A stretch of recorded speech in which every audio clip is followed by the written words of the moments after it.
100 अरब को वो टच करने जा रहे हैं उनकी रिमिटेंसेस।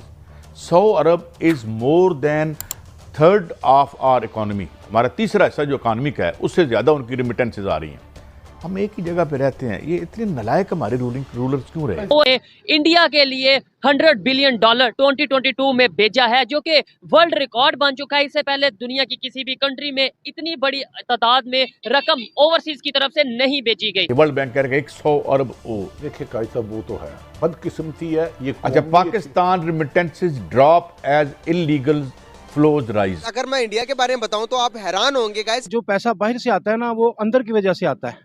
जो मुल्क के अंदर उन्हीं हालात होते हैं ना, उस वजह से बाहर के लोग ट्रस्ट। हेलो दोस्तों, आपका स्वागत है मोर इन्फो के एक और नए वीडियो में। दोस्तों, आज हम आपके लिए आए हैं पाकिस्तानी मीडिया से जुड़ा एक और बेहतरीन वीडियो। पाकिस्तानी मीडिया में ये बात हो रहा है कि इतिहास में सबसे ज्यादा रेमिटेंस भारत में आ रहा है इस साल। वर्ल्ड बैंक के इस रिपोर्ट को देखकर पाकिस्तानी मीडिया है बहुत शॉक। आइए वीडियो को आगे देखते हैं। आपको एक तो उनके फॉरेन एक्सचेंज रिजर्व कुछ 542 बिलियन के हैं, 542 बिलियन के। 100 अरब को वो टच करने जा रहे हैं उनकी रिमिटेंसेस।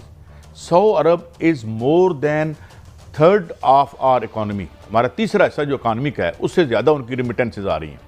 हम एक ही जगह पे रहते हैं, ये इतने नलायक हमारे रूलर्स क्यों रहे? सब नहीं, बदकिस्मती है, करप्शन से कौन रोक सकता है? भारत में भी वो तो हमारे लेकिन में है। पाकिस्तान में जो लोग आए लूटने के लिए आए, उन्होंने पाकिस्तान की कौम। ये देखिए हमारी कम वटी से, मैं सॉरी आपको रोक रहा हूँ। India on track to record $100 billion remittances says World Bank. ये वर्ल्ड बैंक कह रहा है 100 अरब।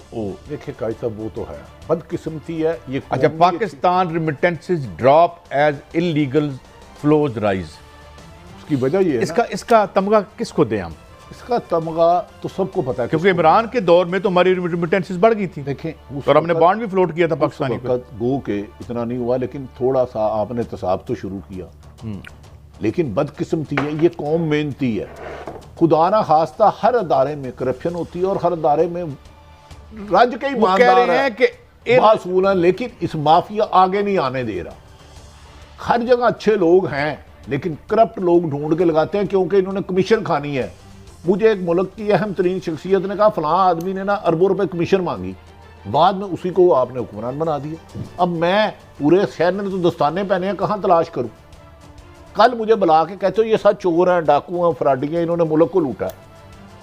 चंद दिनों बाद मेरे पे मुसल्लत कर देते। अच्छा भट्टी साहब, मैं ये कह रहा हूँ कि ये हवाले के जरिए लोग, मतलब एक तो डॉलर में जो ओपन मार्केट में रेट है और जो बैंक रेट है उसमें 20-25 रुपए का फ़र्क आ रहा है। ये अनामली क्यों है? इतने माहिरीन हैं और उन्होंने बहुत 40 साल पाकिस्तान की खिदमत की है माशाल्लाह। तो भट्टी साहब क्या है? सब फिर आप माफ़ी चाहता हूँ। इसहाक डार साहब को आपने एक इश्तिहारी मुजरम थे, अब ले आए, आपने उनकी सजाएं भी माफ़ करा दी। उन्होंने कहा था मैं 200 से नीचे डॉलर लाऊंगा। ये उनसे पूछे ना कि भाई आप क्यों नहीं लाए। इंडिया के बारे में बताऊं तो आप हैरान होंगे गाइस। उनका फॉरेन रेमिटेंस $89 बिलियन से इंक्रीज होकर $100 बिलियन तक पहुंच गया। आज तक किसी भी कंट्री ने इतने बड़े नंबर्स को नहीं छुआ। मैं पाकिस्तानी पब्लिक के पास जाऊंगा, उनसे पूछूंगा क्या वजूहत है कि इंडिया डे बाय डे बहुत ज्यादा डेवलप हो रहा है और हर कोई इन्वेस्टमेंट करना चाहता है, हर इन्वेस्टमेंट उधर ही जा रही है, इंडिया ही जा रही है। क्या वजूहत है? मुल्कों के अंदर देखते हैं कि डे बाय डे तरक्की होती है, लेकिन हमारा पड़ोसी मुल्क इंडिया हमसे ज्यादा तरक्की कर गया। आज क्या कहना चाहेंगे, वो तरक्की क्यों कर गया या नहीं कर गया? इसको कैसे देखते हैं आप? कुछ पॉलिटिक्स हैं जो उसमें फेयर हैं। जैसे चिदम्बरम जो थे, वो एक्सपोर्ट के लिए जो थे उसमें उन्होंने रशिया से जो ऑयल वगैरह लिया था, वो इसीलिए था। जो हमारे में जो है आपके सामने ही है जो हालात जा रहे हैं। तो जब तक पॉलिटिक्स जो है अपने मुल्क के साथ मुखलस नहीं होंगे, वो तरक्की की राह पे जा ही नहीं सकता। बिल्कुल सही। तो क्या पाकिस्तान डेवलप हो रहा है इंडिया की निस्बत? इंडिया की निस्बत तो नहीं हो रहा।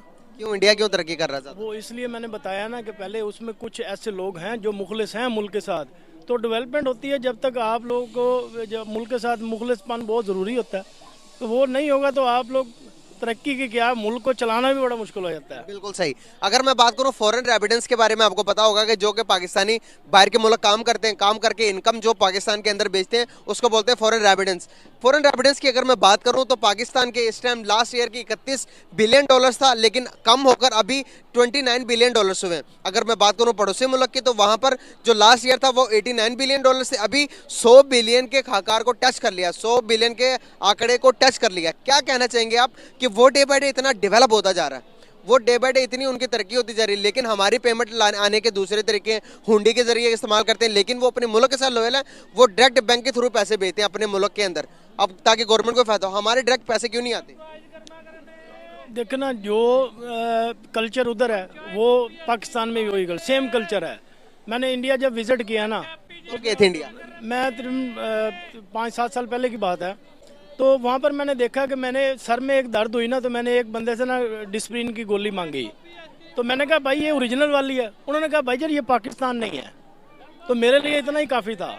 तो हम लोगों ने अपना म्यार खुद गिराया हुआ है, तो बाहर से जो हमारे हैं भाई जो पैसा कमा के भेजते हैं, आगे से बैठे ही अगर गलत लोग हों, वो उसको सही मेंटेन ही ना कर रहे हो, तो वो कैसे भेजें? तो इसलिए वो जो सोर्स ऑफ इनकम होती है ना उनकी, वो खून पसीने की कमाई होती है, जिस जो हमें मुल्क डॉलर जो आता है वो आगे से वो सही यूज़ ना हो, तो अब जो मौजूदा जा रही है उस पर कोई इमदाद भी अगर सैलाब ज़दगान के लिए तो वो भी खाई गई है, बिल्कुल है यहाँ। और हमारी जो पॉलिटिक्स है वो इस हद तक गिर गई है कि हमें इस चीज़ का वो ईमान का हिस्सा ही